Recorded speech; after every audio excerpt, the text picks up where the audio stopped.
साथियों, जैसा आप सभी को पता है कि बीते दिनों अटाला मस्जिद को लेकर एक विवाद सामने आया था और स्वराज वाहिनी के अध्यक्ष संतोष कुमार मिश्र के द्वारा हाईकोर्ट का रुख करते हुए यह दावा किया गया था कि अटाला मस्जिद परिसर में जो 50 से 60 दुकानें हैं, यह दुकानें अवैध रूप से अतिक्रमण करके बनाई गई हैं, लिहाजा इसे तोड़ना चाहिए, इसे ध्वस्त करना चाहिए। इसी मांग को लेकर हाईकोर्ट में याचिका दाखिल की गई थी, जिसे हाईकोर्ट के द्वारा स्वीकार करते हुए पीआईएल के रूप में बीते 19 दिसंबर को सुनवाई की गई।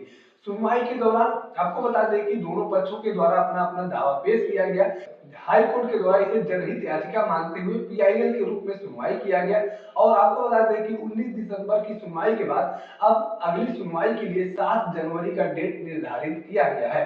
हाई कोर्ट में जस्टिस मनोज कुमार गुप्ता और सिद्धार्थ नंदन की डबल बेंच की अदालत में इसकी सुनवाई हुई और सुनवाई के दौरान दोनों ही पक्षों की बातों को सुना गया और साथ ही साथ वक्फ अटाला कमेटी की ओर से अधिवक्ता सलीम खान की ओर से अपना दावा पेश करते हुए बताया गया कि हमें अपना जवाब दाखिल करने के लिए 2 दिन का समय चाहिए। ऐसे में आंशिक तौर पर हाई कोर्ट के द्वारा 24 घंटे का समय देते हुए बताया गया है कि आप 24 घंटे के अंदर अपना जवाब दाखिल कर सकते हैं। और साथ ही साथ हाई कोर्ट के द्वारा स्वराज वाहिनी के अध्यक्ष संतोष कुमार मिश्र, जिसके द्वारा यह याचिका दाखिल किया गया था, उनको भी निर्देश दिया गया है कि विपक्ष के वकील सलीम खान को आप अपने दावे से संबंधित प्रति जो है वह जल्द से जल्द उपलब्ध करा दें, जिससे कि वह अपने समय सीमा के अंदर ही वह अपना जवाब दाखिल कर सके। साथ ही साथ हाई कोर्ट के द्वारा दोनों ही पक्षों को यह भी निर्देश दिया गया कि अगली सुनवाई जब 7 जनवरी को होगी तो दोनों ही पक्ष अपने अपने दावे से संबंधित सभी कागजात लेकर उपस्थित होंगे।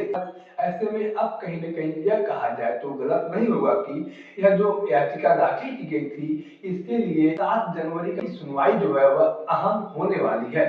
याचिकाकर्ता के द्वारा मांग किया गया था कि ऐतिहासिक धरोहर, जिसे अटाला मस्जिद के रूप में जाना जाता है, यह भारतीय पुरातत्व सर्वेक्षण विभाग के संरक्षण में आता है। लेकिन वर्तमान समय में 50 से 60 दुकानें जो है अटाला मस्जिद परिसर में चल रही हैं, जिसका किराया जो है अटाला मस्जिद कमेटी के द्वारा वसूला जाता है। सरकार को इसका एक पैसा भी नहीं मिलता है।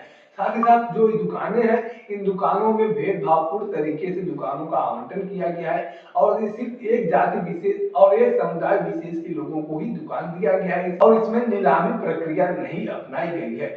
लिहाजा या तो इन दुकानों को ध्वस्त किया जाए, खत्म किया जाए, या फिर सरकार के खाते में या फिर सरकार के द्वारा इन दुकानों का किराया वसूला जाए और सरकार के ही खाते में पैसा जाना चाहिए। और अब तक जो मस्जिद कमेटी के द्वारा किराया वसूला गया है, उस पैसे को भी सरकार को देना चाहिए। वह पैसा भी